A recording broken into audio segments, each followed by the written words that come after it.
Kasus yang kedua ini pengumpulan kasus yang ketiga. Kasus yang ketiga itu menjadi kecelakaan kerja di lantai. Nah, silakan pilih yang kelompok mau kasus 1, kasus 2, atau kasus 3 dan tulis di lembar kantornya. Ya, tulis di atas di sini misalkan kasus 1.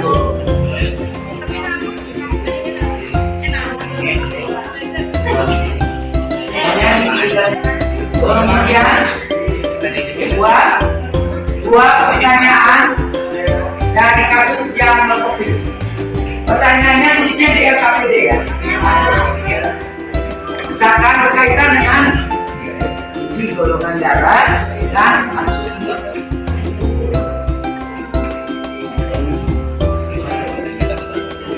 Oke, Bapak tadi sudah mendapat. Untuk ini sudah, berarti sudah semua. Nah, waktunya.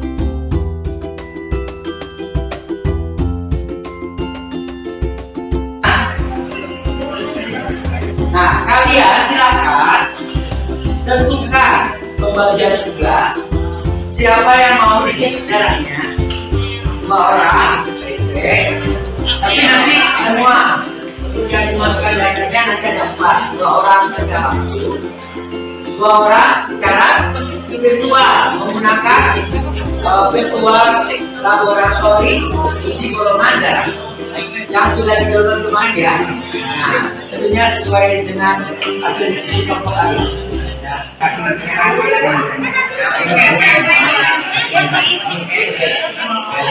ini kan bisa ini.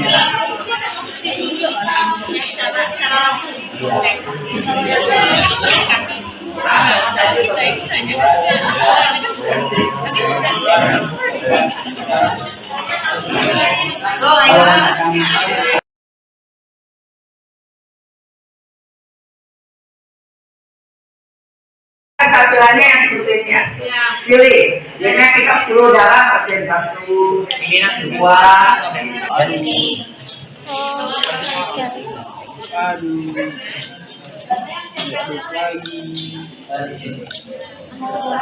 yang visual datanya di screenshot buat dimasukin datanya ke sini ya. Agar pengamatan ini ya. Nanti di sini harus ditulis datanya. Kayak ini nih yang tadi.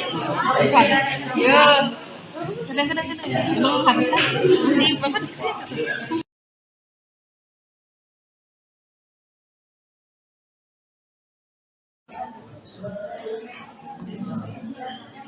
Sudah Bang.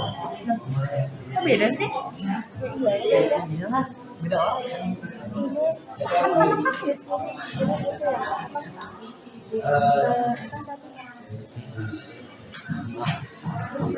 Kan ini kan serum antibody. Menurut kedua kan belum ambil. Jadi kalau kita di sini harus cek serum antibody. Jadi kalau yang negatif itu apa?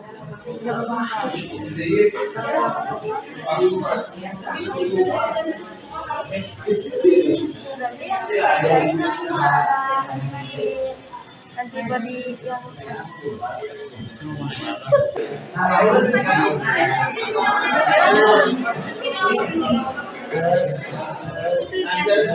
tambah satu tempat Indonesia.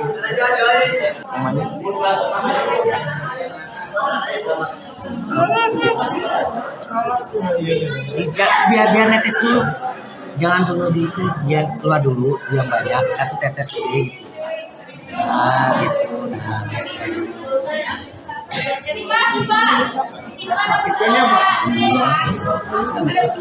Segini aja Pak. Sini Pak. nah cukup ya.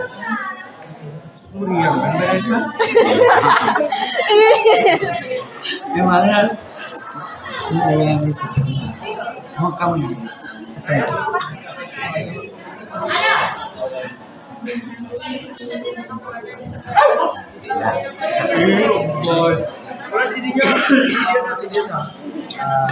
Ya, udah. Ini udah semua kan? Udah. Tinggal diaduk ya. Kita cek. Mana yang belum nampak? Lagi aja. Ini Menggumpal kabe Pak. menggumpal, menggumpal, menggumpal, ini menggumpal ya. Kurang pada Darahnya nasi. Hehe. Oh ini menggumpal, ini menggumpal. Kurang darahnya ini. Kurang. Bagus lagi Pak. nama darah ucing.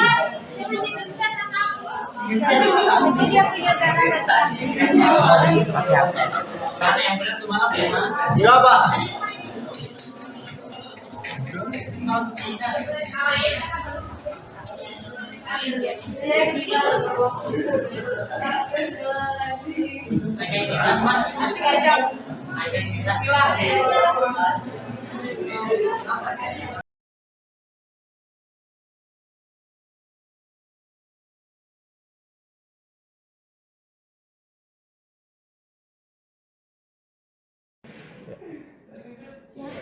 Gimana nih? Apa kabar Bos? Baik, alhamdulillah Ibu. Kemarin tuh Bu, kebetulan waktu saya mempraktikkan pembelajaran itu ada hambatan Bu ya. Oh, jadi tujuan kita pembicaraan hari ini tuh Betul. mengenai hambatan pada saat pembelajaran Pak Usman kemarin Betul. ya. Baik Gimana? itu sebelum, ketika pelaksanaan maupun sesudah itu. Iya. Nah, saya merasa ketika melakukan pembelajaran itu ada suatu hambatan yang ada yang bisa dipecahkan oleh saya sendiri, tetapi menjadi bahan saya perlu diskusi juga dengan Ibu, terutama masalah IT tentunya. Iya, Bu. Iya, luar biasa. Kemarin saya juga udah melihat nih pembelajaran Pak Usman di kelas itu sudah bisa mengajak siswa aktif dan lain-lain. Nah, kira-kira apa nih hambatan apa yang Pak Usman akan ceritakan hari ini? Nah, jadi hambatannya itu pertama Bu, ini masalah IT dulu ya Bu ya. Nah, ketika pembelajaran kan saya itu menggunakan aplikasi sebagai pelakuan diferensiasi, yaitu menggunakan aplikasi Android namanya Virtual Laboratory Uji Golongan Darah. Kita kesulitan kan mau nggak mau anak-anak itu menggunakan Androidnya ya Bu ya. Nah, kita kesulitan di yang pertama adalah jadi banyak yang gagal atau pertengahan jalan prosesnya itu tidak sampai selesai gitu. Mungkin karena sinyal, karena kan daerah kita ya sama itu. Tapi tentang jaringan ya Bu ya. Terus yang kedua itu permasalahan itu yang nggak bisa saya atasi Bu, tentang jaringan seluler, kemudian pokoknya yang menghubungkan dengan aplikasi Android itu supaya bisa berjalan dengan baik. Oke. Terus yang Pak Usman tahu nih sebelum melakukan pembelajaran dengan aplikasi, kalau anak-anak sendiri, anak-anak kita itu udah terbiasa menggunakan IT tidak Pak menurut Pak Usman? Itu kan kita berbasisnya Android ya Bu. Jadi kalau Android saya yakin sih anak-anak emang sudah terbiasa ya Bu ya. Karena kan sebelumnya kita itu 2 tahun ke belakang itu belajar di rumah BDR ya. Oh, iya. Mau kan dia udah populer dengan HP-nya ya, gadgetnya itu. Jadi saya memberikan asumsi anak itu udah terbiasa menggunakan HP karena waktu pembelajaran ketika musim pandemi itu, makanya saya mencoba kita akan menggunakan HP, jadi aplikasi berbasis Android. Mungkin itu Bu, tapi ada masalah yang nggak bisa itu yang masa nggak dipecah yang nggak bisa dipecahkan. Cuma ada masalah yang bisa dipecahkan, yaitu berkaitan dengan sarana prasarana. Kan ketika waktu itu pembelajaran saya itu adalah uji golongan darah. Nah, jadi ada alat-alat reaksi seperti serum itu terbatas. Nah, kalau digunakan paralel kan tidak akan cukup, modalnya juga besar. Akhirnya ya saya perwakilan aja Bu, perwakilan. Jadi sarana ya yang ingin Pak Usman lebih tingkatkan ke anak-anak, karena namanya pembelajaran biologi pasti banyak praktikum seperti itu yang menarik.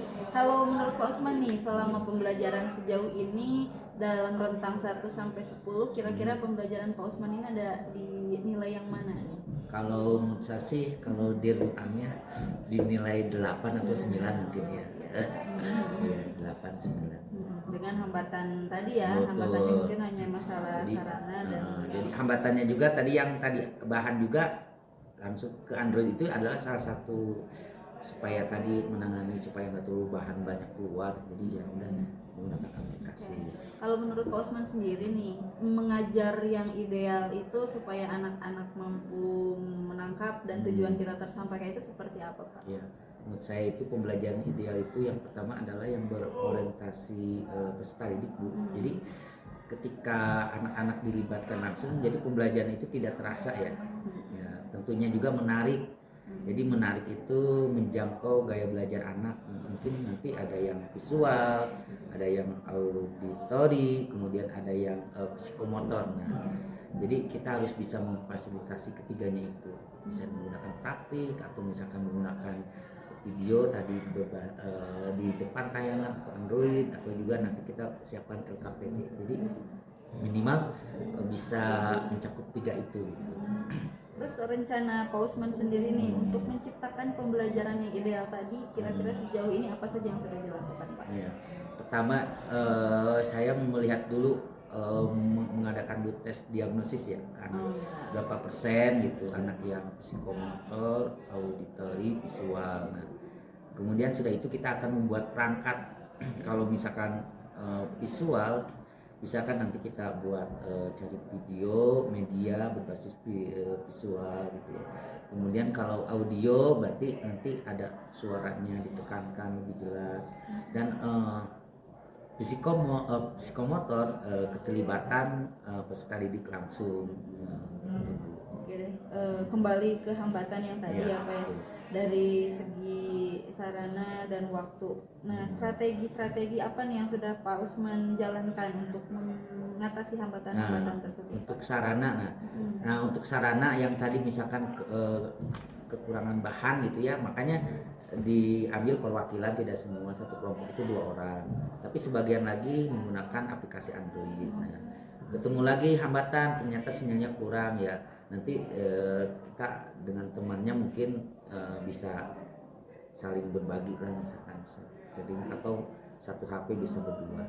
Itu sarana. Terus apalagi waktu ya. Nah, untuk waktu juga disiasati nih ketika kita pembelajaran, kira-kira wah ini waktu tidak cukup, maka guru harus sudah memasang strategi. Nanti ternyata ada beberapa yang sama temanya, kita ambil perwakilan gitu, sehingga sintak itu tetap berjalan sampai akhir, tapi waktu juga tercukupi gitu. Jadi tidak harus semua tampil di depan, karena kan kalau semua tampil di depan waktunya nggak cukup. Terus sinyal nih tadi, Pak. Selama ini nih kalau Pak Usman kesulitan sinyal di sekolah atau saat mengajar, apa yang selalu Pak Usman, yang bisa Pak Usman lakukan di sekolah? Nah, pertama mungkin berpindah tempat. Kita berpindah tempat, misalkan dari kelas kita ke lab, atau mungkin kita cari keluar ruangan yang kira-kira bagus. Nah, biasanya berpindah tempat. Oke, betul ya, berpindah tempat. Kita juga bisa langsung menghubungi sarananya juga ya, Pak ya. Terus tadi sudah disampaikan bagaimana caranya, Pak Usman juga sudah tahu bagaimana pembelajaran yang ideal menurut Pak Usman. Nah, sekarang yang kira-kira bisa membantu mengatasi permasalahan Pak Usman tadi seperti sinyal dan lain-lain, itu kira-kira di sekolah ada orang apa siapa gitu? Ya, Bu Gina. Kebetulan kan ibu sendiri yang berbagai Ya, tapi kita sama-sama sharing ya, Pak ya. Bapak juga bisa menggunakan betul. Labcom Iya, gitu ya, sekali-kali saya juga bisa belajar beberapa aplikasi virtual dalam biologi. Ya baik, nanti kita sharing lagi ya, Pak ya. Saya terima kasih, Bu. sama-sama Pak Usman. Ada lagi yang kita ingin bicarakan, Pak? Mungkin nanti kalau ada masalah lagi. Oke, siap. Cukup ya, Kalau Pak. ada- Sekali ya. ini ya. Terima kasih, Pak Usman. Assalamualaikum warahmatullahi wabarakatuh. Waalaikumsalam.